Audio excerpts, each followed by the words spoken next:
Okay.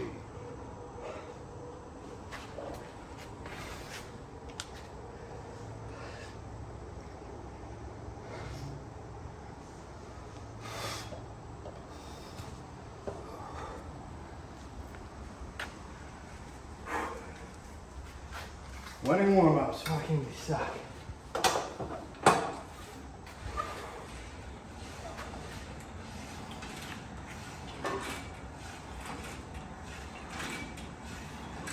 Get blood in the muscles and tendons. Just warming up.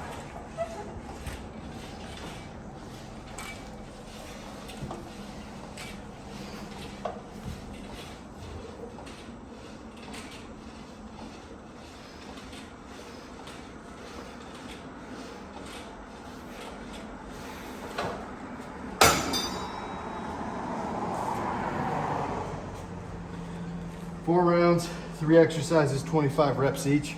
Since I'm doing abs today though, and I'm not working out my abs for endurance or anything, I'm doing just sets of 10 on those. I haven't really worked my abs in years. And in fact, I haven't done cardio really in years, so it's about time I get my ass in some actual good shape again. What are you doing for like a workout anyway? Today is back and biceps. So basically just trying to warm up those muscles really good.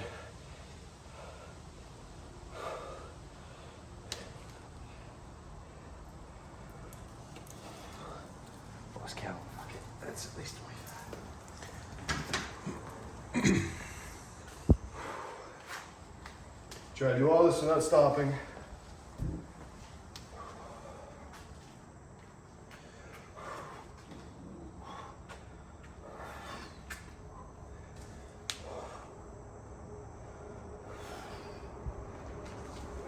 Abs are weak as shit.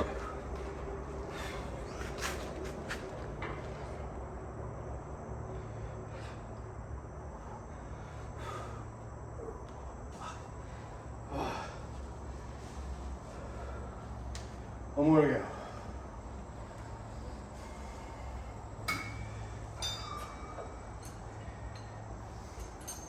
You don't want to go too heavy on these because you want to get the 25 reps, but it still has to be challenging.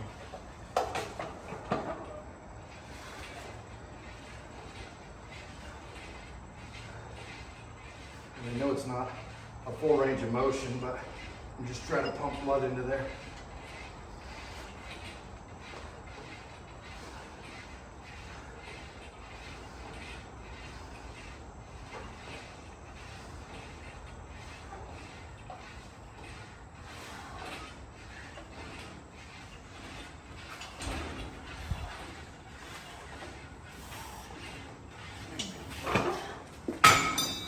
Fuck.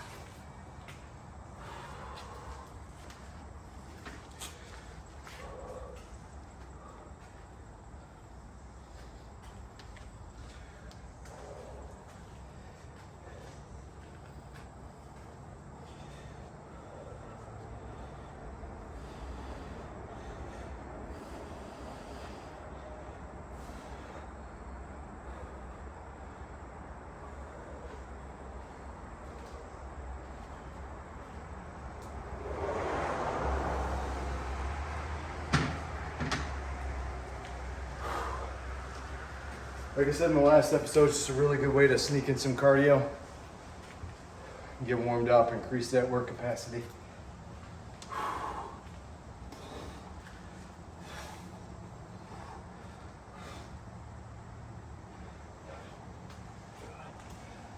Ah, fucking chubby little monkey. Yeah, I was doing some of those today. I was fucking struggling. It used to be easier.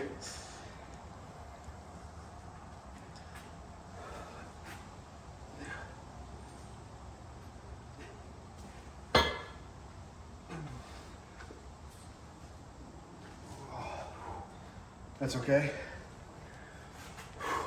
I'll get better. It's always nice when you see something like that because you know there's room for improvement. So, and I already knew that.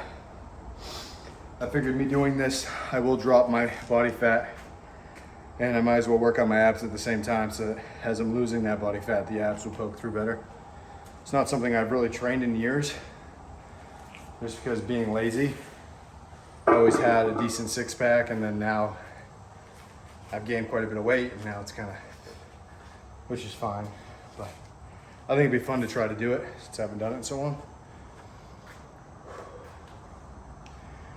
As you get better at doing the winning warm-ups, it'll take a lot less time to recover. But since this is only day 2, it's to be expected that I'm out of breath and tired.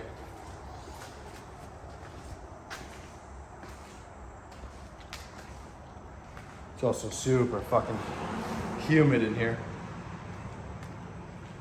Yeah, perfect sweatpants weather. You think so? Drinking salt water, I feel like a fucking fish. I'm sweating so much. Dude, I bet I'm gonna suck so bad at pull-ups after all that.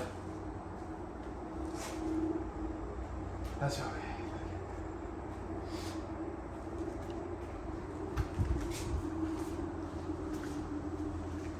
Let's see what I can do. I'm thinking probably like 5 sets of 5, 6 sets of 6, something like that. We'll see how it goes.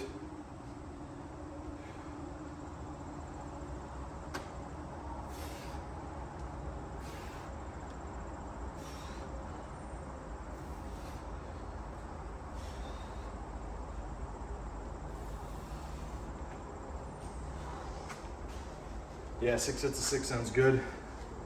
My back has such a hard time developing with, you know, you got all these influencers and they're putting these really cool exercises, like they're doing these crazy rows, they're getting a good stretch.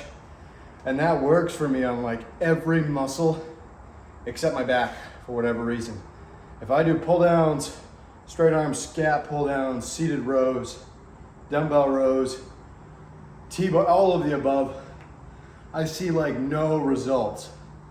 As soon as I start doing pull-ups and I get to the point where I can easily do 10 sets of 10 in a workout, my back is, again, I had some like lat tendonitis going on for a couple of months, so I wasn't able to do pull-ups.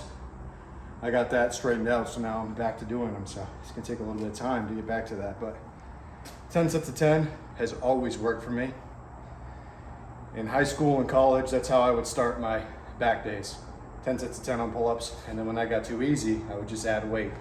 It would always be nice and slow and controlled on the way down. I would never rush the reps. And that's not even advice, because everybody's gonna be different. Like some people do pull downs and they get great back definition. For me, oh man, it looked like there was just no muscle there. It was crazy. Like the front of me looked shredded and veins everywhere, and then my back, I'd been training it, looked flat and like shit. So basically just do what works for you.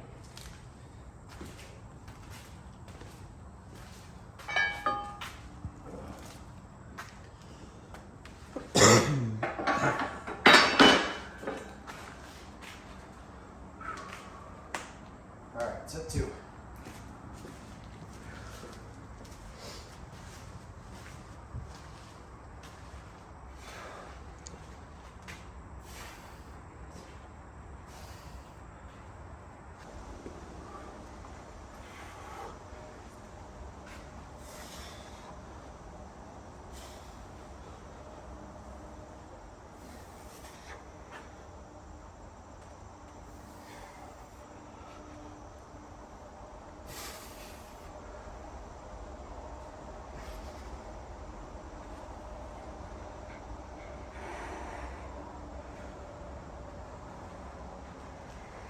Nice deep stretch.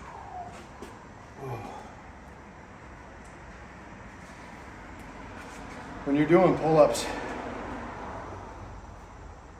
this grip is probably the most difficult grip there is. If you want, you can make it your pull-ups a little easier, go into a neutral grip. And it works the muscles differently because your lats don't just go up and down, they also bring the arm in. So pulling like this is a great way to activate your lats in a different way. And not gonna lie, my chubby little ass was getting tired over there, so it was nice to finish up the workout doing it with these. And it just gives it a nice different feel. Your arms are more in front of you.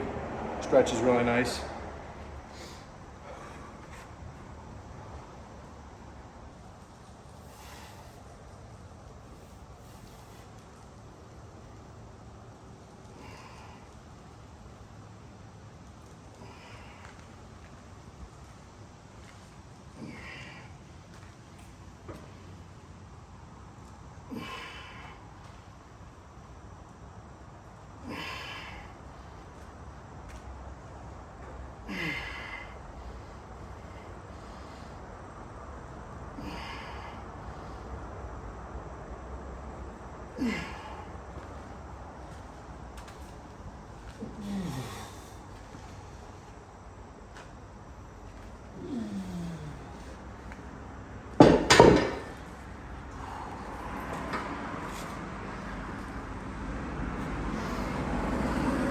I really like these because you get a nice stretch on the rhomboids. Sorry for a little pineapple slip. Something that I used to have really good is rhomboids back when I was deadlifting all the time. And that's been the biggest struggle for me, is getting the thickness of my spinal erectors and rhomboids, upper back, because now that I'm not pulling so much weight off the floor, I've lost a bit of that. But what I've been doing is a lot more rows where I get a nice deep stretch on those rhomboids, shrugs, and then not only just doing shrugs straight up and down, but once I get tired and fatigued, my traps, leaning forward, and then having my rhomboids help me get a few more reps. That's made a big difference, trying to, almost stimulate the same kind of response I would get from deadlifting massive weights off the ground.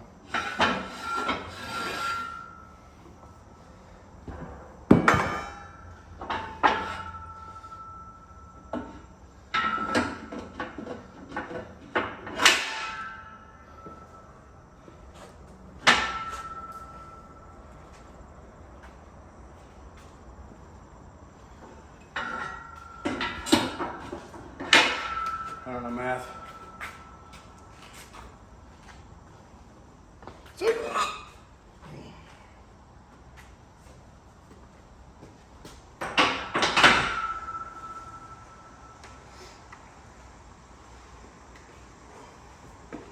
Sometimes what I like to do is superset an exercise that's harder with an exercise that's a bit easier, so I can keep pushing a bit further.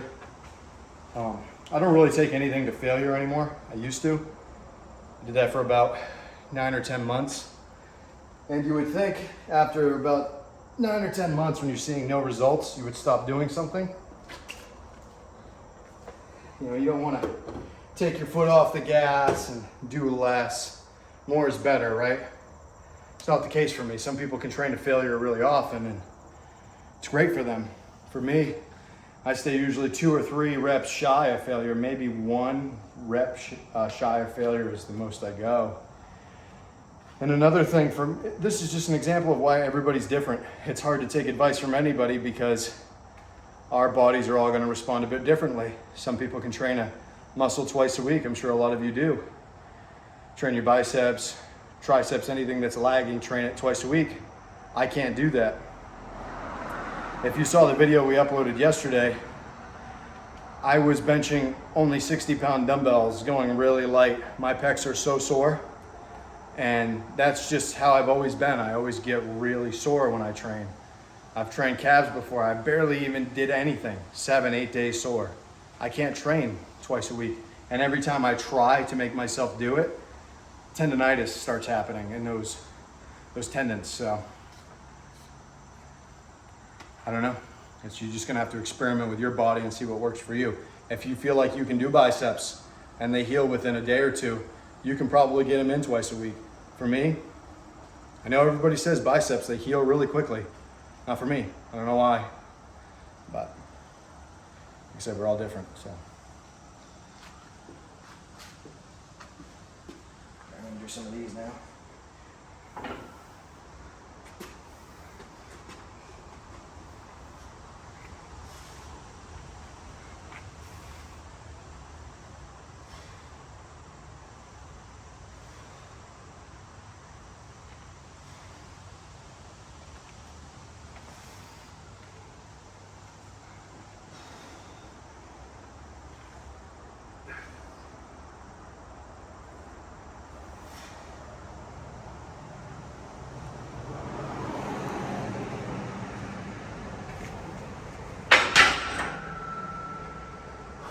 Don't ever feel afraid to use straps with these.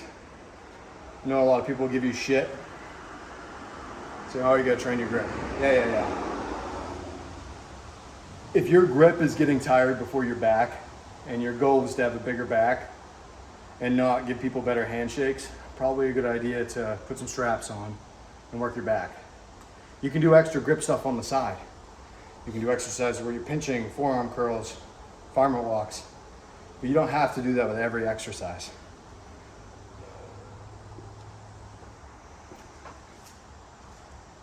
Giving out my whole playbook.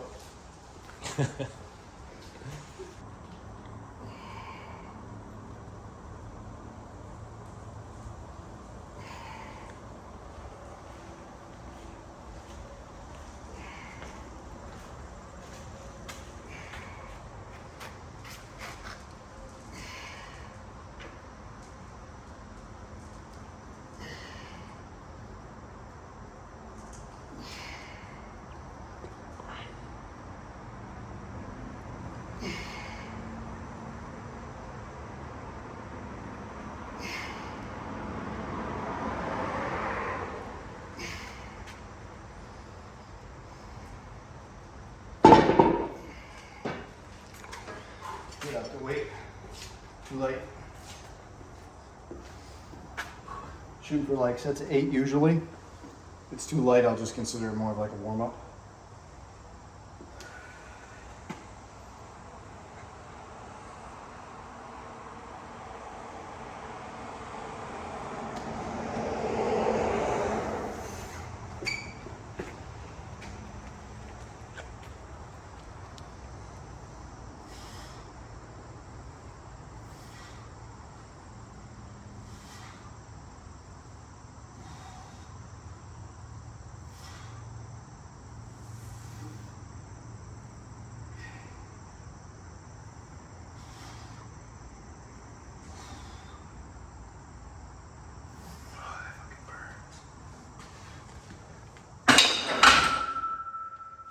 Yeah, that right there gives me that same burning feeling I used to get when I would do my deadlifts.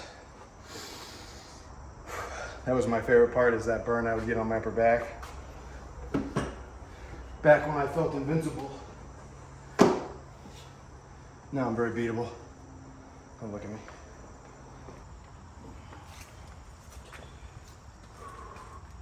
This is how I do my bicep curls. What I like to do is start like a hammer curl, curl all the way up, get my pinky high. Lean back a little bit. Come down nice and slow. If you see me from the side, it's interesting how I do it. So come up, my pinky's high. A tiny bit of a lean back, and what it does is it allows me to have my arm like this at the bottom and then go straight down. Because if you're straight down right here, there's no tension on the bicep because gravity goes straight up and down. But if I'm stopping here, there's still tension on the bicep. See how, like right here, a lot of tension on my biceps. Big stretch.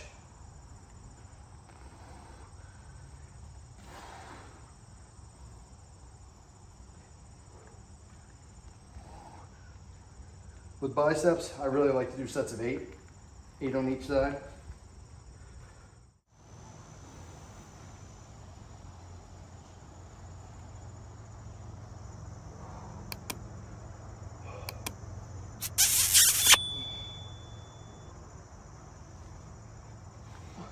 Almost feels like a preacher curl at the bottom. Nice deep stretch when I do it this way.